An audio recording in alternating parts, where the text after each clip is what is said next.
Well, looking at the health of our children in the United States, that's really where this started. And, us ranchers know that, animal fat is good for your brain. Yeah. It's good for your heart. It's good for your body. And we've had to basically live in this lie for many years. And it's time to quit being in denial. How did we get there? Well, we went very centralized within our food systems and within our agriculture, followed a trend of our health being basically attacked in ways Yeah. a lot of people don't know or understand. We can actually start with a new genetic, heritage breed of cattle program that fits El Salvador. And that's what people are confused by. Yeah. Is it got to be Angus? I don't know. Let's figure it out. Let's do an open source kind of engineering of a new food security system that comes with the gold standard model of agriculture.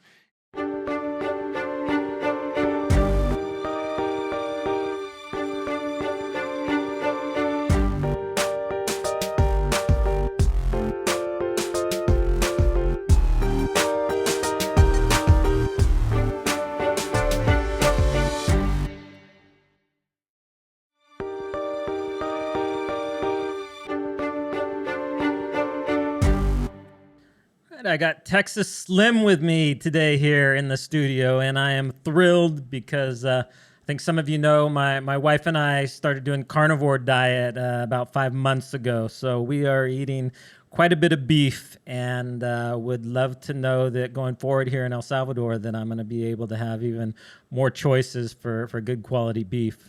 So Texas Slim, great to have you. I'd love to hear a little bit of your backstory. I don't know much about you other than that you've come down here to El Salvador to try to regenerate the beef industry here. Well, it's good to be here, Mike. Thank you. Good to meet you. Everything that is El Salvador and everything that is, a Bitcoin standard.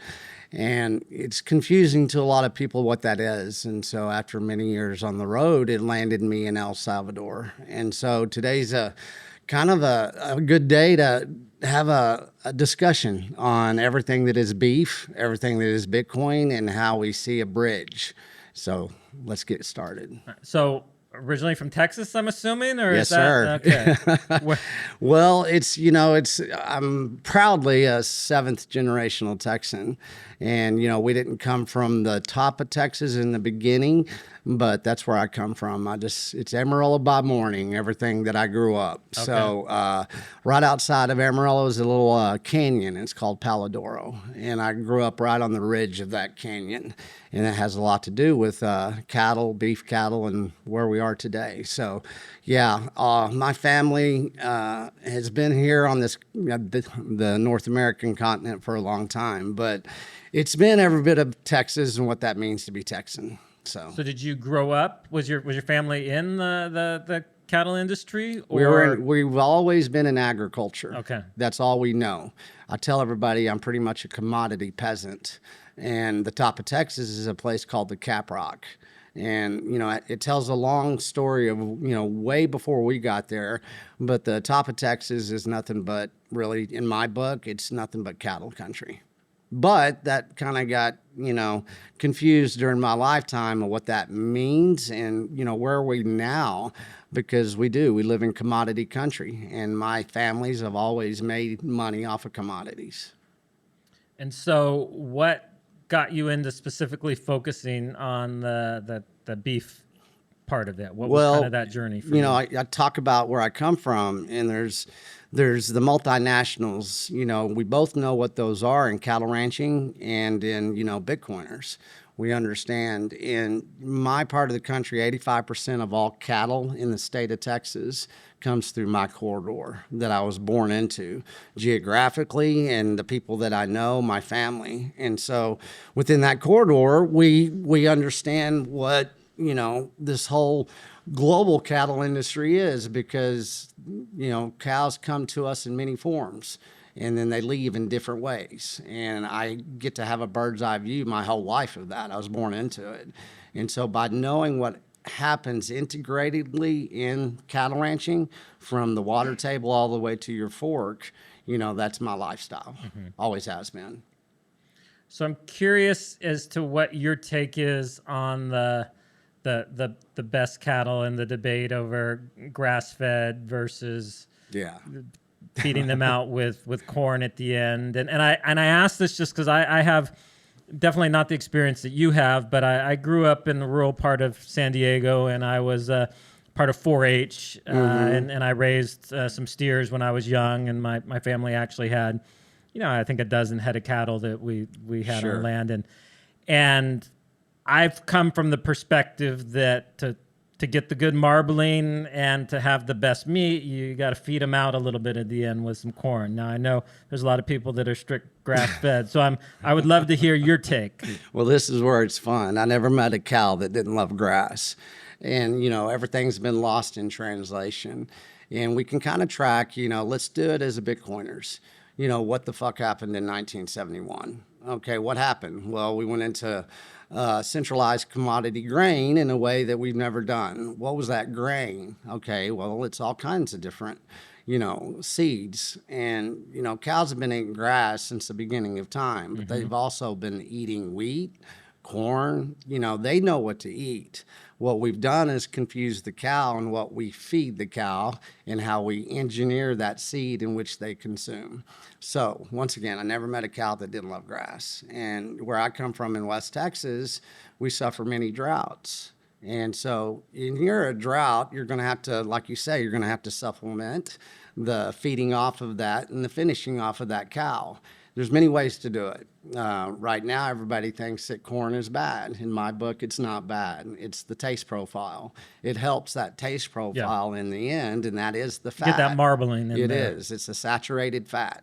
And, in my lifetime, we had the big fat lie that came out. That was Mr. What's his name? But Eric Butts of agriculture of the Nixon administration said, you're going to go big or go home. And so we really scaled that seed into a genetically modified ugly seed. And so there's a debate on, grass finished or grain finished. Well, I eat them both. It's really the purity of the input control that you're giving to the cow. And, within the beef initiative, I saw this very early that this was going to be a debate. And, whenever we started the beef initiative, that was during COVID. And, everybody was at home. So everybody got some new marketing into the brain pans.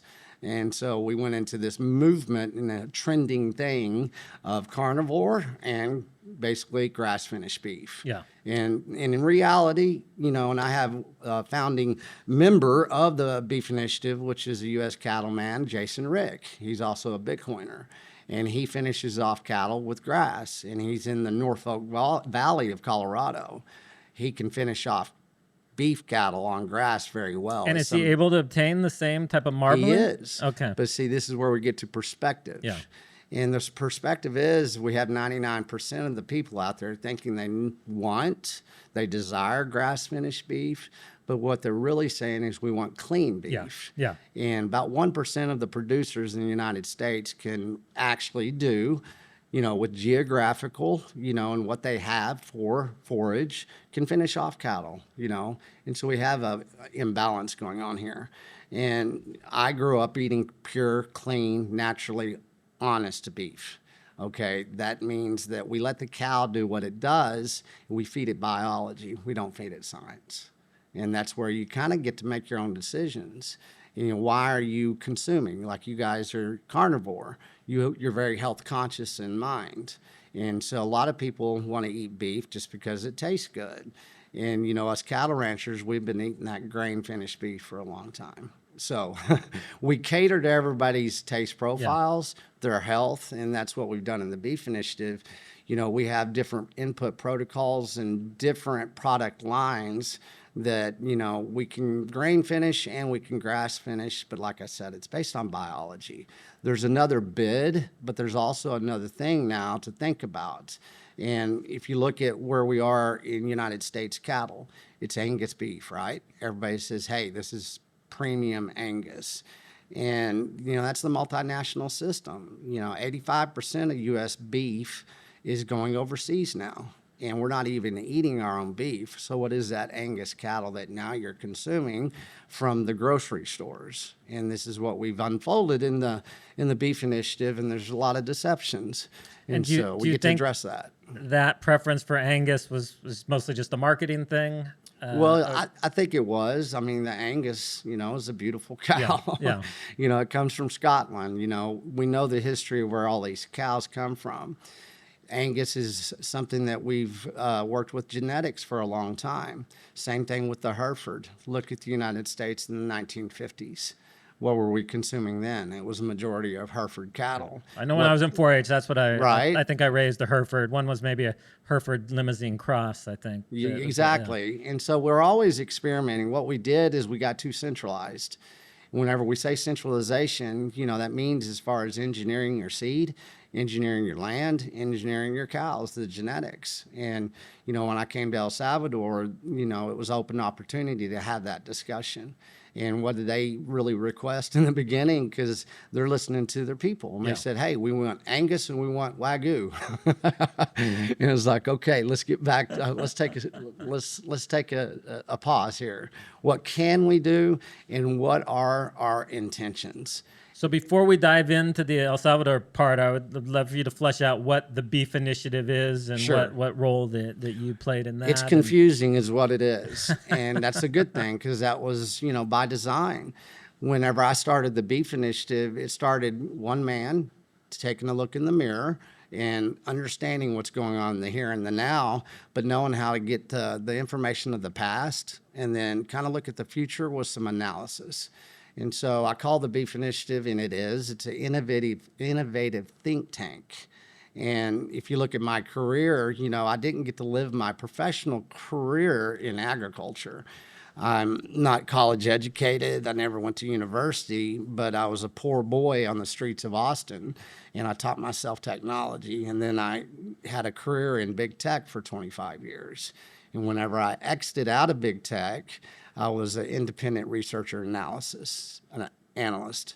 And what I did those years is, I got pretty deep into big tech.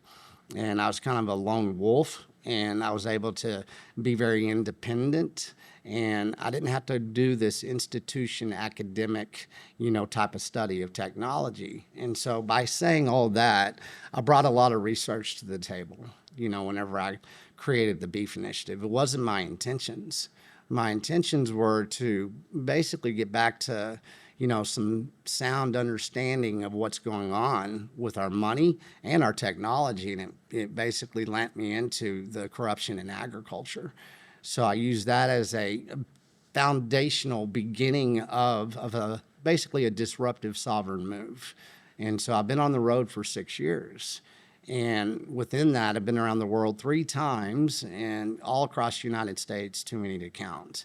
But by being that type of open sourced think tank, we've brought in hundreds of producers, in the United States. And now we represent, a group of people that are wanting to exit out of the way that we've been doing agriculture. And so within that, in the beginning, I wrote a article. It's called The Harvest of Deception. And that's about 1.5 years of research. I went on the road and I went on a harvest across the United States. And that's whenever I got off that harvest, I knew that we had to begin again. And so El Salvador is a new beginning. And then the Beef Initiative is actually a place that people can come to, as far as consumers, producers, and we can sell beef a different way. We can raise cattle a different way. So what was the focus of that article, The Harvest of Deception? What was the, like? Well, looking at the health of our children in the United States. Mm-hmm. That's really where this started. I brought in a lot of analysis that came from doctors, and some of those doctors were ranchers. And so, they were telling me stuff that they were seeing, in their doctor's offices. And, us ranchers know that, animal fat is good for your brain. Yeah. It's good for your heart.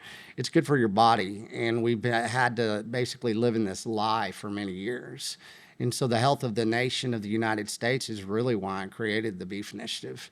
And in the beginning, I said, hey, I know it's confusing, but this was back in 2020, 2021. I said, this is the Great American Health Initiative being led by the Great American Rancher. And what do you mean by that? Well, let's look at the health of a nation. Okay, what are we as a nation? Let's look at the records. Yeah.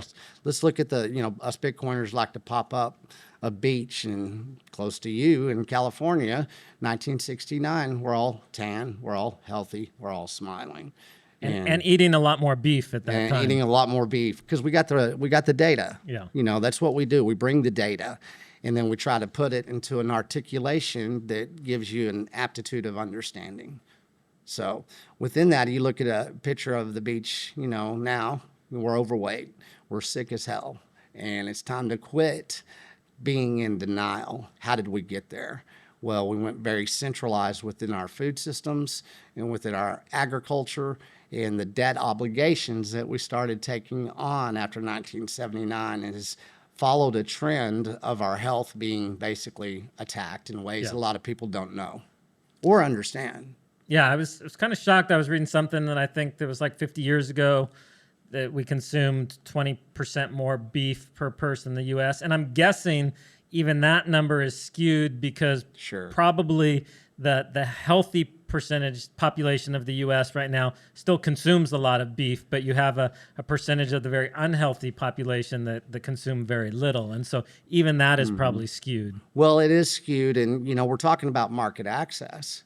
Yeah. Okay. Maybe we had better market access 50 years ago. We had better market access 20 years ago to beef.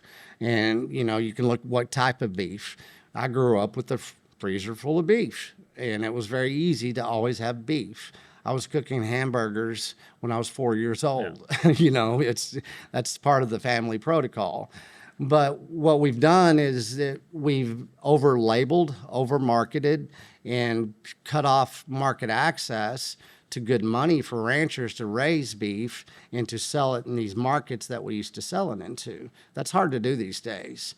It's hard to raise a herd of 50 cattle in Canyon, Texas, and keep it in Canyon, Texas. And you have to follow a lot of rules and regulations. And so we lost market access to a lot of things. And throughout that time, what we've done is the best beef in the world has always been out of the state of Texas in the United States. And what we've always been able to do pridefully is say, hey, this is American beef. That's just not the case anymore. And the general public does not understand that. Neither do the producers, because it gets lost in translation and it gets lost behind this curtain. I call it the cartel. It's the multinationals.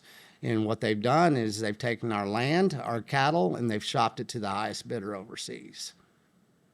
So how did this lead to you coming to El Salvador and connecting with the government here and their desire to, which I think has been spurred by the influx of Bitcoiners that have been saying, hey, we need decent beef here in El Salvador. So how did that come together, and how did they wind up connecting with you? And then tell us a little bit of what you can. I know some of the stuff maybe you can't share yet, but I think your questions are great. I'm tired of talking about freaking seed oils.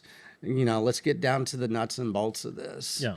And what El Salvador has done, let's give El Salvador credit for what it is. It's a country that had some balls. It had some courage. Not only, Bukele, but every citizen in this country wants change, and they're tired of the bullshit. And so, I've been on journeys into many jungles and many plains across the world. And why I went traveling in kind of like a rodeo, it's never ending. I have not stopped for 6 years. I've worn out several pickup trucks and, lots of pairs of boots. And so, but that's reconnaissance. Let's look at, what's going on in agriculture in Australia. Let's look on what's going on in money in Australia. Let's look what's going on with their culture in Australia.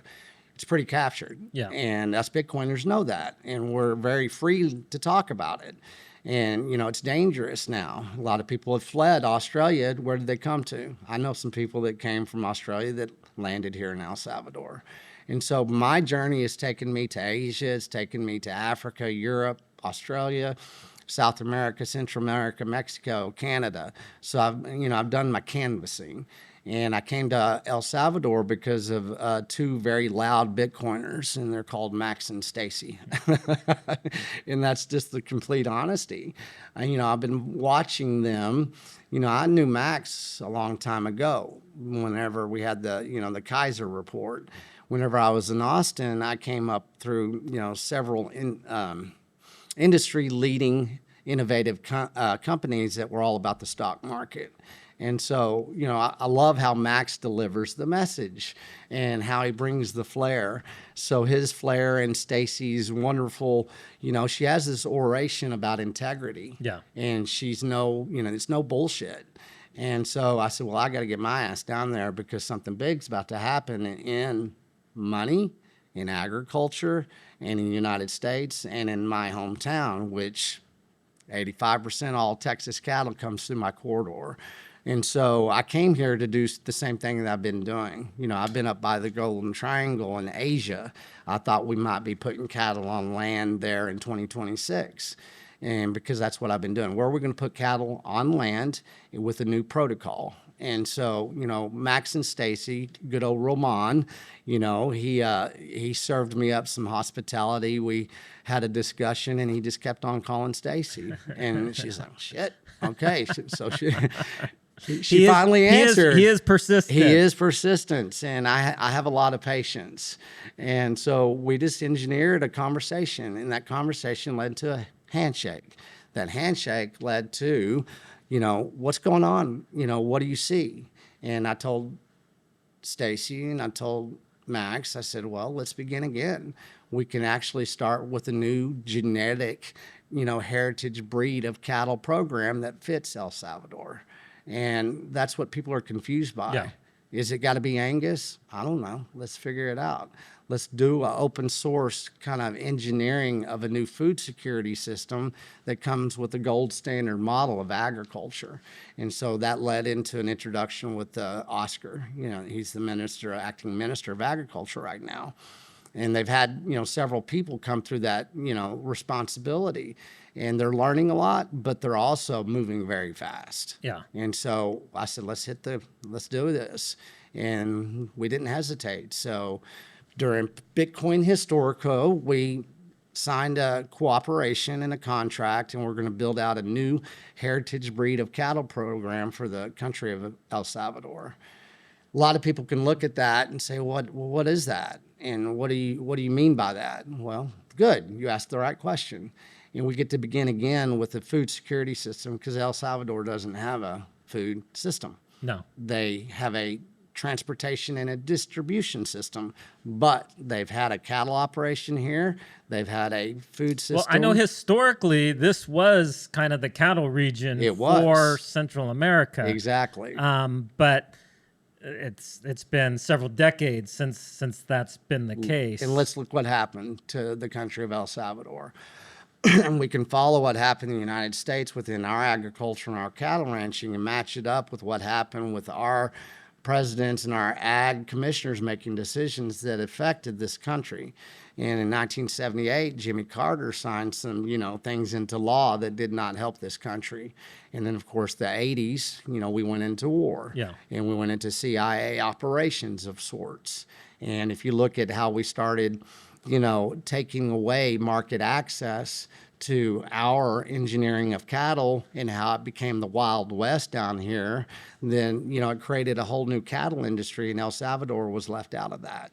And they have the most pristine soil on the planet. And they once have ran cattle. So everybody asks, are you sure it's not flat? Can you have cattle in this country? Well, hell yes, we can. But to do it, what are we missing? In the United States, what we're missing is microprocessing centers. And so not only do we get to begin again with, what is a cow and how we're going to treat it, and what are we going to do? You're talking about where they actually butcher and process the meat? Yes. Okay. Yeah, and that's something that nobody has a glimpse into. Yeah. In the United States, I'll give you an example. Where I come from, Texas has 254 counties. We used to have 254 microprocessing centers. That says it all. What's going on here is our beef cattle operations in the United States have been captured by the multinational systems. JBS, Cargill, National, and Tyson had now control 85% of all animal protein in the United States and across the world. And that's not a good, healthy thing. So within that exposure, what we're going to do is be able to begin again and teach people butchery and teach people how we take care of cattle, but where do you process these cattle, and then the distribution thereof. So couple follow-up questions for you on that.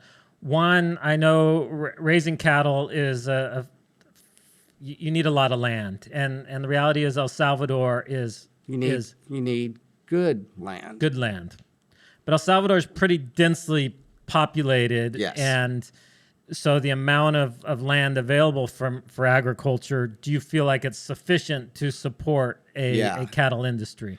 Well, and that's a good one. What is a cattle industry, right? Let's define what that is.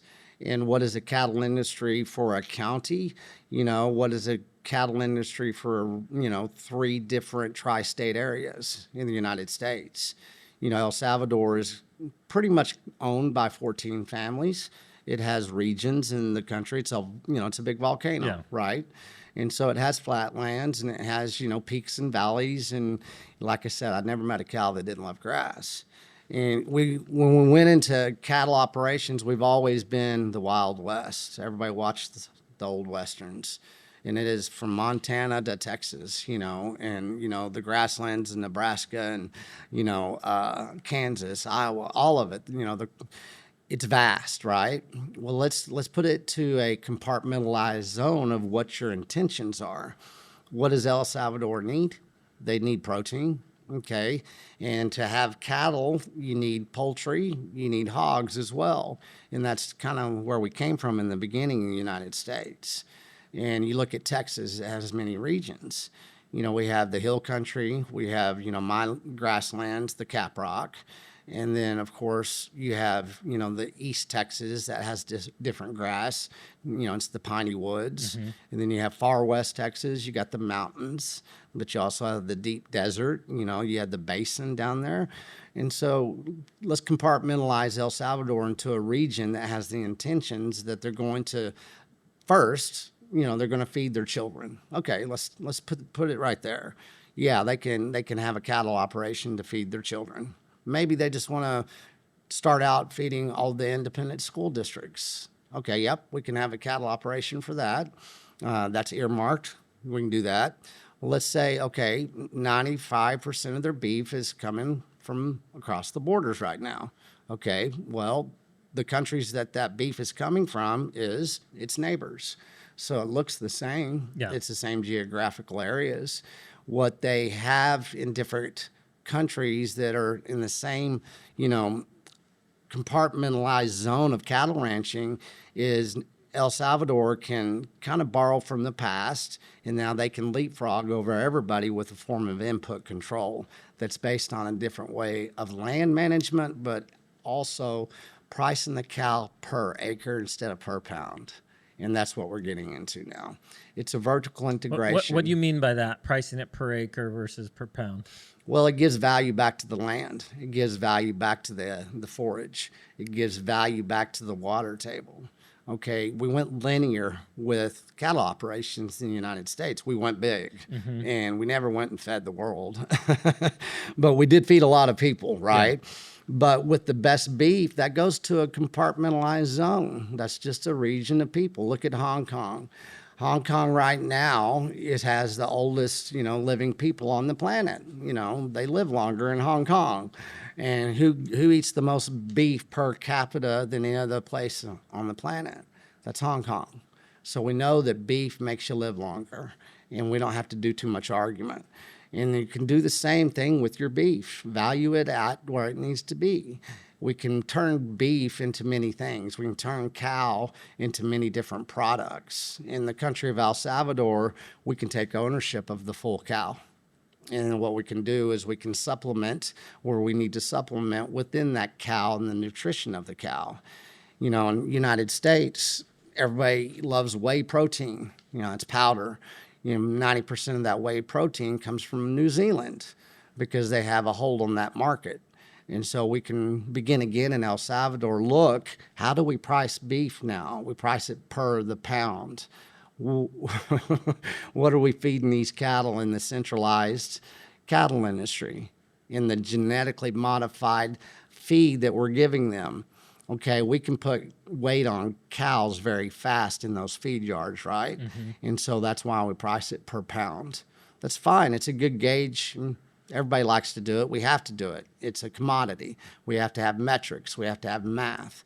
Well, within the beef initiative and being decentralized and not participating more with the deceptions, that we're going to price beef cattle in a different way. And it'll be based on where's the land, what type of soil does it have, what type of nutrients and minerals are in that soil. And we can earmark that soil as far as being protected by the land tools themselves.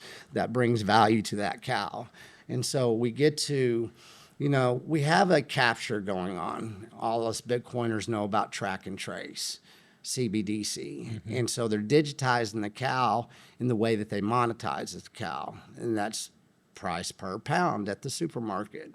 We're not going to play that game anymore. We will because we have to, but we know how to do it a different way. So we have another bid at the market, and we have another bid as far as land management, how you put cattle on land, what are your intentions thereof. In El Salvador, El Salvador has asked us to help rally the nation. We have producers here. We have people that own land here and that are buying land here. And we can go and say, hey, you're going to put this on that land. Well, let's look at the food security system of El Salvador now. And if you follow these guidelines and these input controls, then you can raise livestock in El Salvador and feed it into Bukele's food system. And, it takes a while to get there. But if we start now on a Bitcoin and beef standard, then we'll be able to educate people about the value of the land, the value of the cow, the value of your health, and talk about things that we've never talked about before as far as being the Great American Health Initiative being led by the Great American Rancher. Yeah. So I'm curious as to what research you've done so far as far as breeds of cattle here. I know historically the beef raised in El Salvador has not been great to eat. It's very tough. Yes. You look at the cattle, they I don't know if it's, but it looks more like the Brahma big hump neck like that they raise in Africa or other places. Like the cows have been fasting. Yeah. They're in keto. Yes. Yeah. But they also are the type you don't see I don't think you see much Angus or Hereford or those type of cattle here. I'm assuming just because of the climate, they haven't traditionally done well here. So how are you guys trying to balance that of finding a type of breed that produces good meat, but that also can thrive in this kind of warm environment that we have Well, here? I always say I'm Texas Slim, but it comes across as kind of larpy. But what I'm very proud to say is that we got the best minds in cattle ranching that are pioneers of the beef initiative, but also that have very close ties with those ranches and those ranchers that have engineered cattle, since the very beginning. El Salvador sent a delegation to Texas, and we went and took them on a private tour of King Ranch. And King Ranch is very historical, and they really did kind of engineer and pioneer cattle ranching across the world, and they have a wonderful story. And, I grew up right next to the XIT and inside the JA Ranch. JA Ranch is Charles Goodnight. Well, all that history, we've always kept ledgers. We know what breeds of cattle we've raised. We don't go to some archive of anybody's except our own archives, and we have our own databases. And I took them out to 2 Bar C in outside of Luling, Texas. Excuse me. And that's Clyde Summerlotti, and he's an old tea sipper from UT, but he's a cattleman, and he runs some of the best bulls in the world.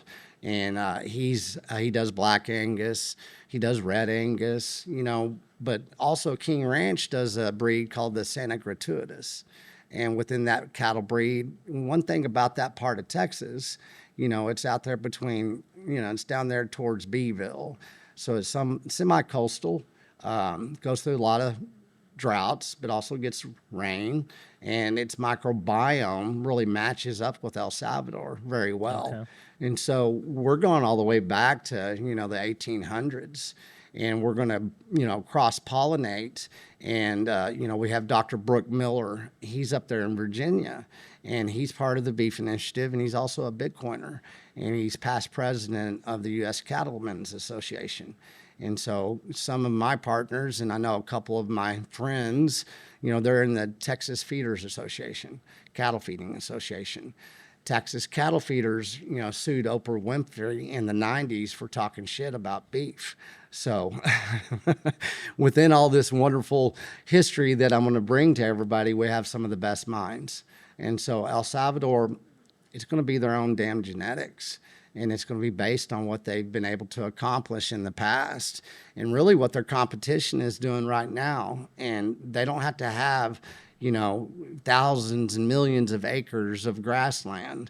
They have the perfect recipe to be very boutique, in the way that they do things, but their cattle pricing will be cheaper than anybody else out there in the fiat market. And that's going to be a phase that we get to go and start discussing with everybody, because it's going to be educational. It has to be. And we have to quit, really being confused mid-layer here. We're starting over.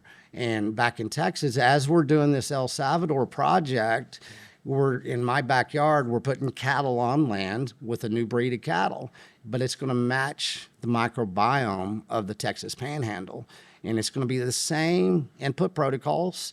Everything will be able to compare and contrast. This is how you raise beef cattle, and this is how you fit the microbiome and the heritage of where you are.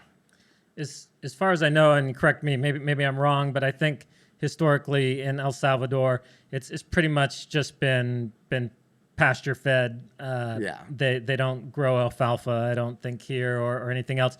Do you see that as something in the future that there will be needing to grow hay to be able to get them through the dry season? And what type of changes do you think will need to happen to the cattle that's where industry? we really get to bring in this holistic approach. I don't use the word organic. It's a cuss word to me. It's a capture. That's all it is. Yeah. Go figure it out. And I'm not going to tell you about it. But to say that, we have an opportunity to bring in, all these people that are doing this new innovation in agriculture and farming and gardening even. And, I have a partner, and it's Better Fed Foods. And it's Bernie and Steve, and they've been in this form of agriculture and biology for a long time. You're talking about input controls, okay? Alfalfa, be it corn, be it wheat, be it flaxseed. We don't know, but we do, and that's a combination of different types of biology that we can look at. Different type of holistic farming and ranching that we can condense down into an understanding. But let's look at Cargill. Okay, they feed our cattle too, and they process our cattle, and they control a lot of the land, right? So we can act like Cargill now, and we can be very proud about that because we have certifications with USDA now. And we have, back in the United States, the USDA Brooke Rollins just opened up $700 million for regenerative agriculture. What does that mean? Input control. So El Salvador can now write the book on what input control is. We don't have to act like the past. We're using things like algae now in our input control with our lick tubs, with our salt licks, with our supplemental feeds, and we're using it on the land and we're using it within our livestock. So we're going to bring a whole new input control to El Salvador because it's the perfect example of what can be done now. Let me be very clear. The reason we can't feed cattle the way we want to feed cattle in the United States is because of Monsanto. It's as simple as that. And it's not to say that everybody wants to get off Monsanto's technology use agreement, but we've never had another bid at the feed yard or at the feed lot or at, down there at the hardware store. And now we can bring that new input control into the retail side of things. And it comes with, trademark protection, just like Cargill, Purina. We get to act like that now. Not only because of El Salvador, but what we're going to announce. I think it's Wednesday of this week. Okay. Yeah. So do you want to give us a little preview since this won't air till after your announcement, or Sure. do you want to keep it under wraps? Well, no, let's just have fun. Right. Let's shoot from the hip here. I've been on the road for 6 years, and I had to hold my tongue. Okay. Well, I'm a smart ass from West Texas, and I don't like the bullshit anymore. And, whenever I started this, everybody said, you can't do this. You can't build processing. Well, what did we do? We went and built processing, and we didn't ask for permission. Okay. That was many achievements that we kind of had to stay very cryptic about. You're talking about in Texas. In Texas. Yeah. And, straight in my backyard, we built processing, and we basically had to fight the system.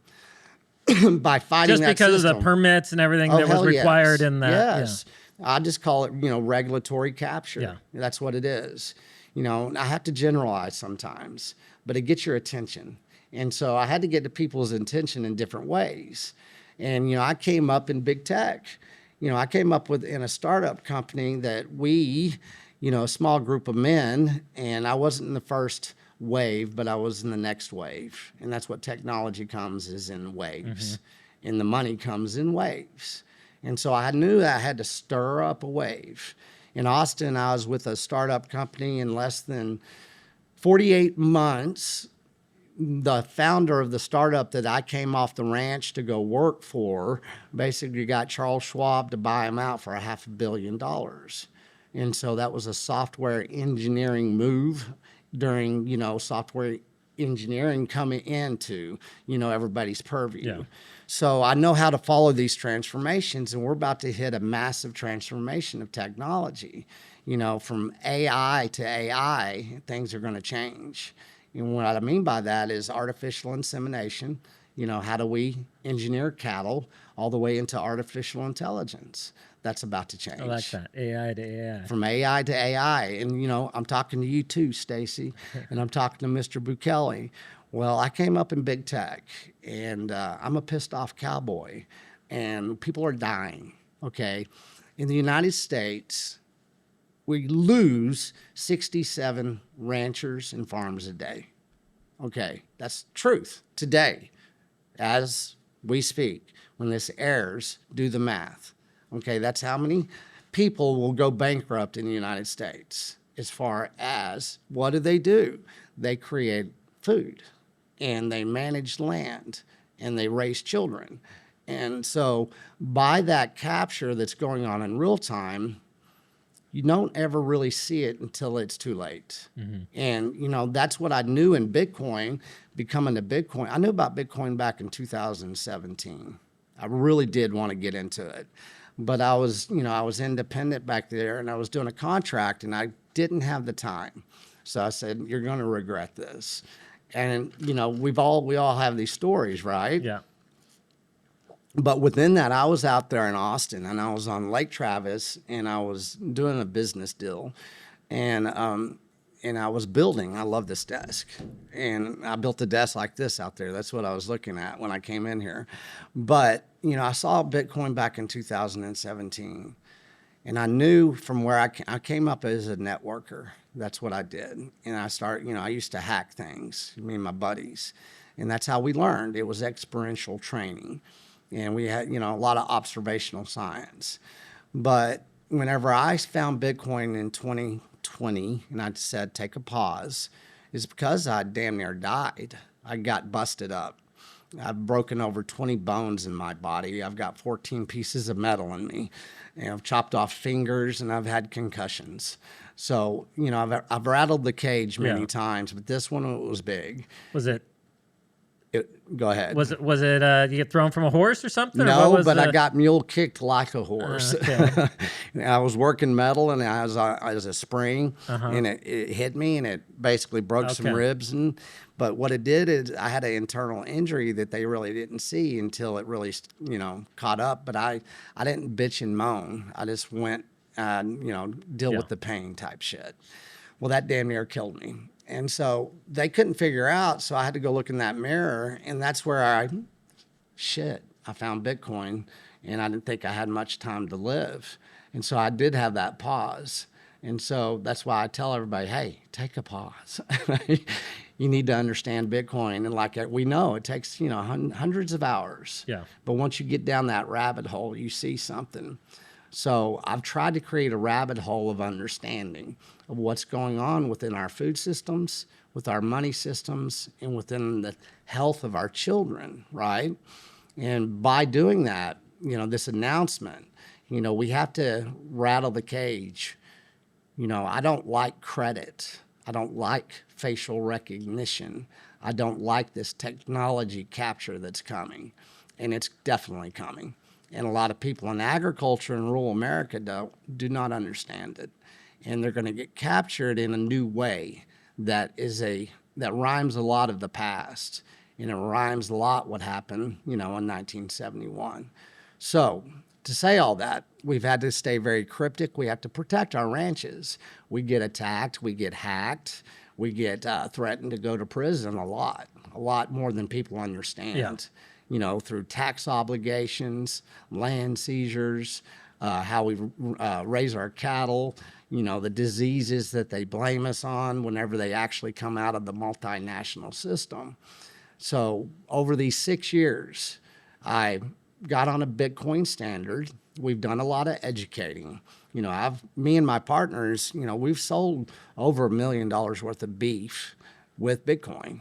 And we've worked with other people in Bitcoin, but we've also done that in ranching. And so we have associations in cattle ranching in the United States. One of them is called the NCBA. They own beef.org. They're a nonprofit, and I don't like how they do business. And a lot of cattle ranchers don't like how they do business, but they're in control of a lot of our money and a lot of the way that the money gets dispersed. And so within this Is this through like just obligatory fees if you're a part of different things let's go to, y'all ever heard the beef checkoff? Have you ever heard anything like that? No. Us cattle ranchers know what that is. It's a program that we've had to pay into over the couple of decades, and we've paid over $10 billion into that fund. That fund is, and this is what you'll know it by, and it's old Sam Elliott, and he says, beef, it's what's for dinner. So within that commercial, a lot of people heard that commercial a long time ago. It's been playing on a loop for decades. That's the only thing that we ever got off the beef checkoff. And it's supposed to support independent cattle ranchers. Yeah. And all we got was a fucking commercial. So we're tired of it. And so we're going to take ownership of what we've allowed to happen to our brand identities, because one thing that we were taught and programmed not to do is to stand by our brands. And so, we have these symbols, and, up here is going to be a symbol after we make this announcement. But El Salvador's got a new heritage breed of cattle program coming, and it's based on its genetics. Those genetics, well, that's a data attribute in a database. Go to the Angus database and look at the value in that database. We're going to create a whole new way to value the cow, and it's going to come with brand identity. Us cattle ranchers have to take ownership, because what they did many years ago, they convinced us to talk shit about our product. We allowed Oprah and other people in the FDA and all these three-letter agencies tell us that our beef causes cancer or causes heart attacks. And so we're going to kind of reverse the curve, and we're going to come with a new pattern language and understanding of what beef cattle is.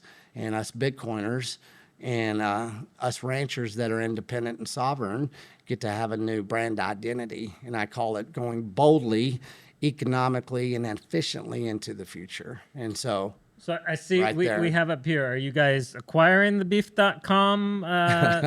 What is the... Well, this is fun, and this is where it gets fun. Oh, Rough Shot. He's a Bitcoiner, and he found me because of Bitcoin. He's our producer. He's our designer.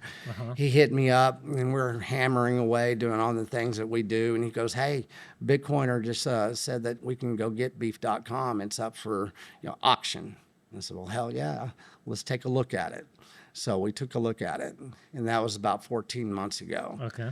And 13 months ago, I started negotiations, and I started going to all my people, and I started saying, hey, do you know what a URL is? Yeah, those fucking websites, they aren't worth nothing. So I heard a lot of opinions. And so I had to see where, everybody's perception was. Once again, I came up in big tech, and I had a lot of people that had a lot of success in a lot of different ways. And so I'm not a gambling man, but I went out there and did some analysis, and I started negotiation. And it was really a moment of time to educate a group of people of what 4 letters mean. And there was a 6-week negotiation that I walked away from. And I said, well, I just can't raise this money. I can't get anybody to believe what's really going on here. So I kind of turned it over to God, but I kept on talking to the broker. And me and him developed a pretty good relationship. And he did a lot of work of educating the world, and he ran a lot of press releases. And so that damn thing got more expensive. And so, but I said, well, I'll just keep on educating. And I said, because this is going to go to the right people. Yeah. And so I guess about 13 and a half months later, we have announcement that Texas Slim, now owns beef.com. Wow. Congratulations. Yes. Me, the independent man. Yeah. And so what I'm going to do, though, thank you, by the way. What it was, it's a shot across the bow. And we're going to go raise, and we have raised, and we're going to continue. We're going to go raise and basically create a whole new global cattle industry. And it's going to be on a beef and Bitcoin standard, because that's how we got us here. So, and El Salvador is, they're paying for this contract in Bitcoin. And I've established an entity in El Salvador, and it's a cattle and land company. And it's going to be backed by a Bitcoin bank in El Salvador. And so everything I do in Salvador, I'm going to take back home too. And it's all going to come through those gates. And it's not just going to be about selling beef boxes, I assure you. And so we're going to go enterprise-wide. We're going to rewrite software. We're going to rewrite basically databases. And we're going to create a whole new index of cattle ranching. And we're going to invite everybody along to the party and have ways of ownership, and that is open sourced, and it's transparent.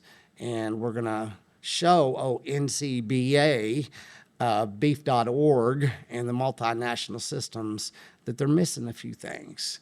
And we're not here to judge them, but we have another bid at the auction house now. I'll rattle the cage there. Yeah. So you mentioned the brand, so I want to make sure we pop that up there. Yes.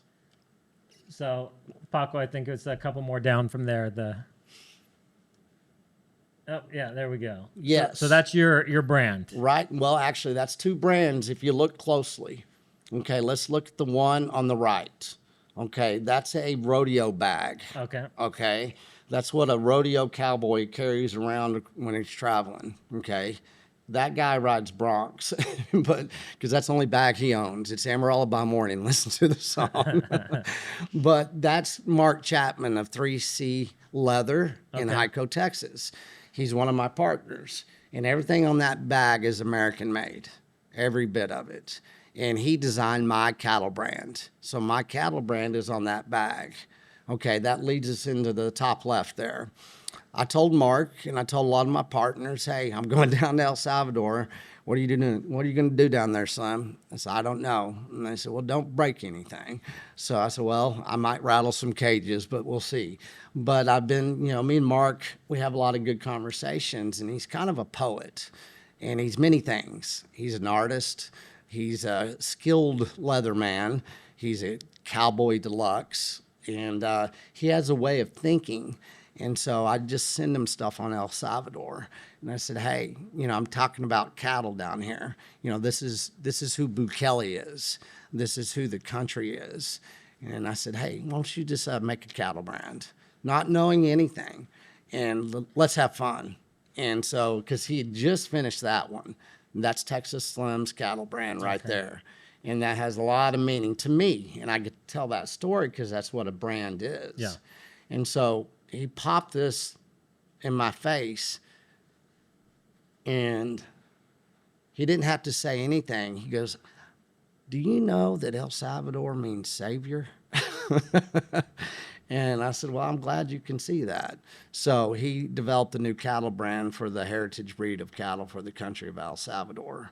And so that's what's going to go into this private index that's going to be registered across the globe in all of these databases that El Salvador not only can basically feed their children, but they'll be able to open up their gates to do and sell whatever they want standing by their brand. I love that. I'm curious, just to get down to brass tacks. Yes. How far out are we looking till we can be purchasing this beef? What type of timelines do we? I mean, have? and we know because like you've been here a while. Yeah. Okay, the beef cattle here is coming from Nicaragua and, Honduras and a couple other places. It is what it is, right? And so by saying that, it's why is that happening and how do they get that beef cattle here? Okay, that's government contracts. And so since, we're partnered up with El Salvador, I'm in current negotiations with the right people. And this is what I finally get to announce. I have access, me and my partners, to millions of head of cattle in the United States. And that's what we're going to open up the gates up in the United States through beef.com. And so what I'm going to talk to, everybody that is important who makes the decisions around here.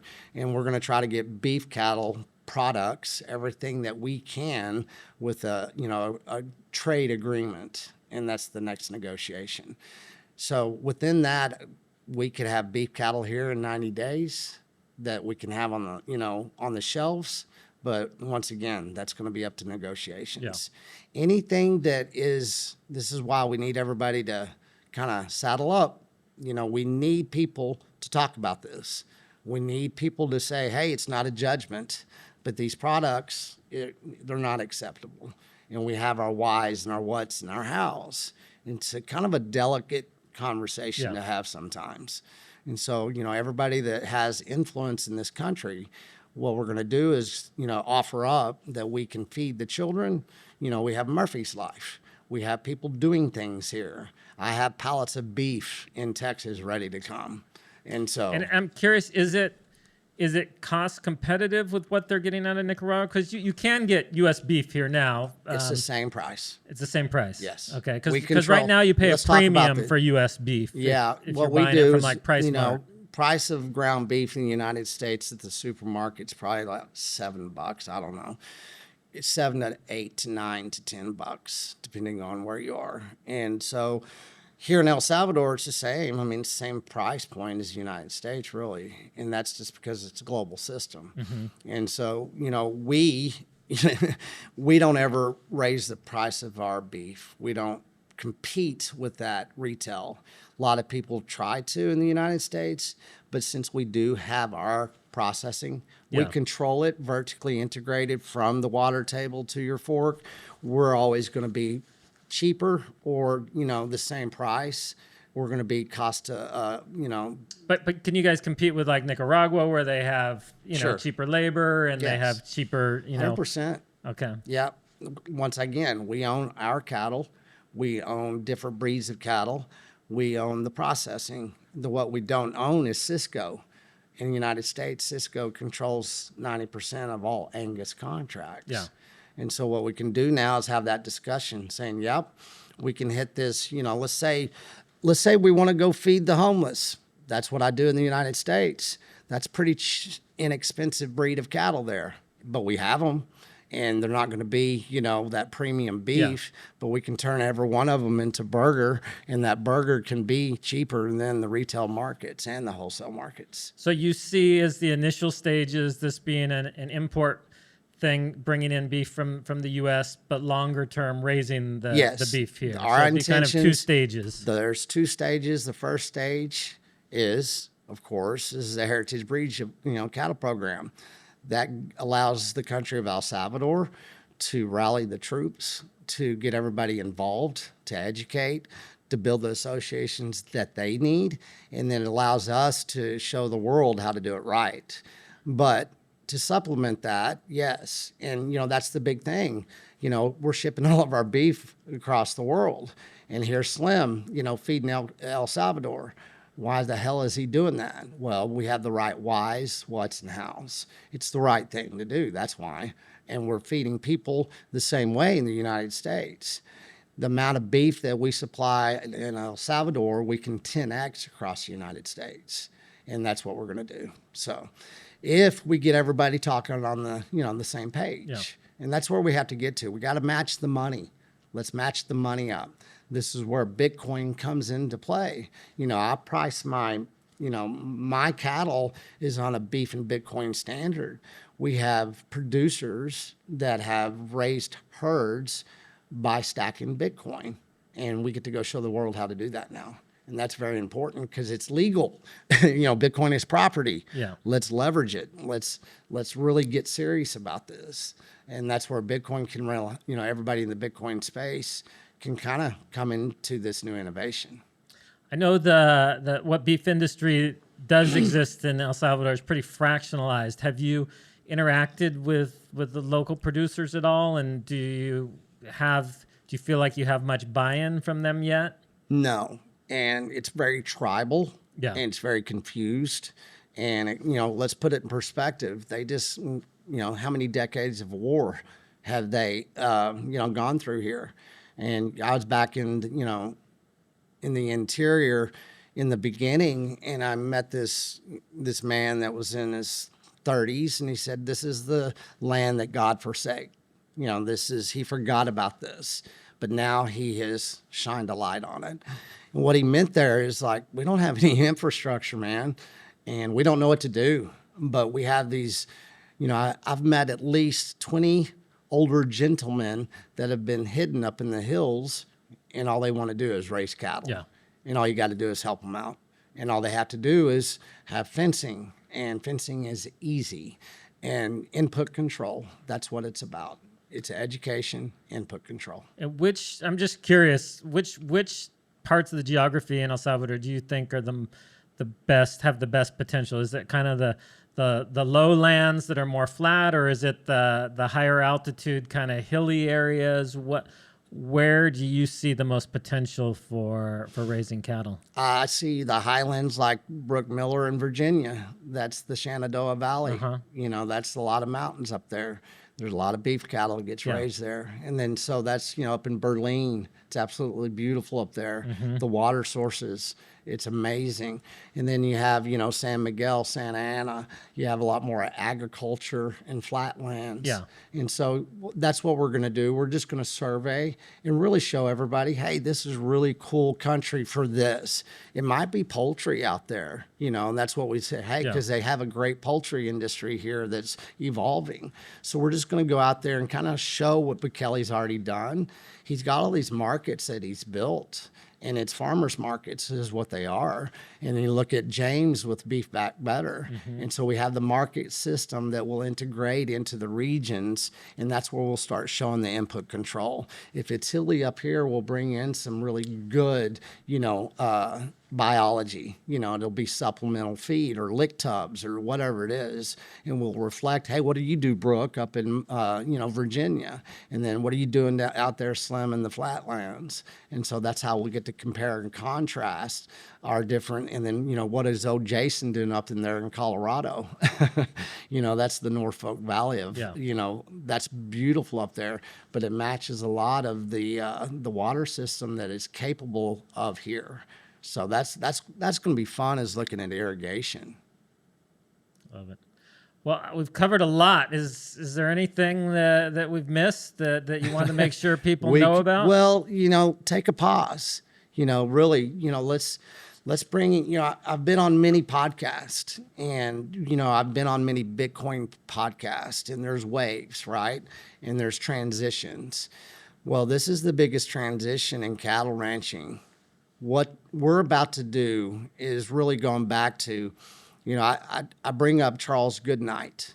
That was one of the first ever cattle ranchers. Him and his wife saved the bison in the United States, and all that happened in Paladora Canyon. And so 1 million people are coming to Amarillo. They're moving. There's a migration going on in the United States. There's a lot of ranches being lost. So all of this that's going on, I see a lot of anxiety. I hear a lot of horror stories right now going on in cattle ranching. What are they going after? We can't get loans now in cattle ranching. The money's drying up. So there's going to be a transition. So if you're really serious, with your family, this is a generational move here. We have my son, he's 21 years old. And I'm going to integrate him into the beef initiative in a way that a lot of young men can integrate themselves in. I talk about Mark Chapman. We have a cowboy camp, and we're getting back on the horse. And we're going to bring horses to El Salvador. This is an industry move. And it's not about selling beef boxes, but it's about selling beef boxes better than butcher box. We're going after a centralized system. Explain to me the difference, because I don't know the lingo, the beef box versus butcher box. Butcher box, I know the man. He's a good man. Okay. He has a good business. He tries his best, but he doesn't source his cattle the way that we source our cattle, because we own our cattle. Yeah. And he doesn't own his cattle. And he gets to source his cattle in a very centralized way. And the way he sources cattle, in my opinion, unfortunately, it's not his intentions, but he puts a lot of independent ranchers out of business. But he gets to talk about regenerative agriculture. So once again, it's just we have a better business model moving forward. And it's time to really understand the whole industry. We have to take ownership of the industry, not just the beef boxes that show up on our doorstep. And there's ways of taking over this industry that you can be a part of, especially, the Bitcoiners understand this. I asked many people years ago, where's the value of the cow? Where do you value the cow?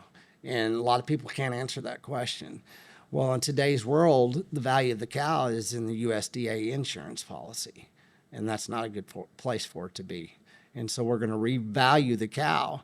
We're going to build herds, and we're going to protect the cow, and we're going to create a whole new exchange, and it's going to be about brokering beef. And if you're a family in the United States and you want to take over your food security for your, you don't have to be Texas Slim, but you can actually invest into our cattle ranchers, and you can go run a herd. You can raise a herd with another collection of ranchers, and you can always have your tagged beef. And I think that's a lot of sovereignty right there, moving forward, especially in this world, because, it's tough living, in El Salvador if you don't have good food, right?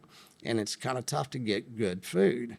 And so, moving forward with this money and monetary reset that we're going to go through, because there is going to be one in agriculture. The administration, Trump, is going to bring in billions of dollars. And where's that money going to go to? Well, it's still going to go to JBS, Tyson, and Cargill. And until you exit out of the system as a producer and a consumer, nothing's going to change. And that's my message, that, we're going to get very loud about it, because we're going to turn, beef.com into, we'll turn it into a movie if we have to. And that's what everybody needs to come down to El Salvador and find out, because, you're in a circular economy here, and it's real. You're living it. You have proof of work, and I need to educate my ranchers saying, hey, you need to take a day off. And, let's get some cattle ranchers down here to El Salvador. Let's give them a break. Let's become their bank. Yeah. Let's become their advisors, because they're going to keep us alive, and they're going to keep our children alive. Well, and I'm sure that they would quickly understand the value of separating money from state. Yes. And from not being beholden to the fiat banks. Well, So, I tell this a lot of times. I'll say this to see if anybody's listening, and I said, y'all don't understand. My grandfather created Bitcoin, and I'll just stay silent, because that pisses a lot of Bitcoiners off, or they go, what? Or, it's confusion. But what I mean by that, he lived his life on a ledger. That's all it was. And he did. He wrote shit down, and he knew that he owed this man a dime or a dollar, and he would not rest unless he knew that dime or dollar was taken care of. And that's what Bitcoin is. And it's hard to understand that, but let's keep it simple. Let's just look at it for what it is. I look at it as property, just as my grandfather used his property. It's an asset, and you can store value in that asset, and you can protect that asset. And the more that you study what I just said, your life changes, and it gets you closer to the cow, and it gets you closer to health. And I mean, look at your view here. I mean, not too many people get to experience this. Yeah. And you're not LARPing. You're not out there saying, hey, look at me, look at me. What you're doing is saying, this is working for me and my family. And that's what people need to hear. And that's where we get to have fun now, because it's fun being happy. Yeah. Well, it's fun, and it's fun working in something that you feel passionate about. Yeah, it really you feel is impacting the world. Yeah. When I wrote The Harvest of Deception, I had no idea where I was going. And I went on Harvest. Okay. A man that spent, his adult life consulting as an independent research analyst, and then going on a Harvest in your 50s is a little unorthodox. And by doing that, I went into the unknown, and I challenge everybody. It's like, you don't have to go into the unknown the way that a lot of cattle ranchers have gone, or that I did. And, I liquidated my life. I knew that I couldn't own any assets when I started this shit. Well, I own one now. And it's going to be shared, and it's going to be open sourced, and it's going to be up there, and there's going to be this thing, and it says beef.com, beef and Bitcoin standard. Yeah. And that's going to be seen across the world. So we have work to do. It's a challenge. I love it. Yes. So where can people follow and kind of get behind? Like, yes. What is the best way for people to get involved that are passionate about this? Before I started the Beef Initiative, I'd never had social media. No shit. Yeah. I'd never been on Cuckberg, Facebook, nothing. And so I had to get on Twitter. And so I got on Twitter, and I started with like 5 followers. And I said, hey, what are you going to call yourself? Well, been called Slim and Texas Slim and dipshit and asshole and a lot of things. I said, well, I better to use Texas Slim. That's what Mom calls me. So I got on Twitter. So where to follow us? It's at Beef Initiative. Get on Twitter, because Twitter, I don't care who you are, a man like me, I hate freaking social media, but we have to be on it, don't we? Yeah. We do. But let's produce, and if you're going to consume Twitter, because Elon's doing fascinating things. He needs to get a lot of credit for, helping us save agriculture in the way that we're about to go save it, because a lot of agriculture is on Facebook, and that's not a good place. They don't know where else to be, though. Yeah. And so follow me at Modern Tea Man on Twitter, Texas Slim, Beef Initiative. Those 2 accounts. Start there. Follow everything, because it's going to become a live feed. Every day it's going to be like a new modern day cattle report. And I'm gonna just copycat the old multinational systems. And we're going to be on radio. We're going to be on TV. We're going to, I don't know, documentary. We've got a terabyte of content that the world's never seen. So just start and just engineer a new lifestyle. Awesome. Yes. Well, I'm looking forward to having some good beef here in the future. Let's do this. I'll obligate here. I'm obliged. Okay, I have to go to Texas. Okay, I'm coming back. Somebody will be here before this airs probably. So what we'll do is we're going to get beef here, and you're going to contact me on Wednesday, okay? And then you're going to let me know, talk to as many people as you can. You place the order of how much beef and what do you want, and let's see if we can get it done. Okay. Okay. Sounds good. And then I think I might drag Ramon into this too, because he's bring the whole world. He's better at pestering people. Call up Stacy, call up Max, call up anybody you need to call up, and let's see what we can do. Sounds good. Yeah, I'll have a pallet, I don't know, here shortly. Perfect. All right. Perfect. All right, Texas Slim. Yes, sir. Love it. Thank you, Mike. We'll have you back on to get some updates in the near future here. Thank you so much. And remember, it's kind of confusing in the beginning, but in the end, we're all going to win. It's there. I liked it. Let's go do it. Thank you, Mike. Yeehaw.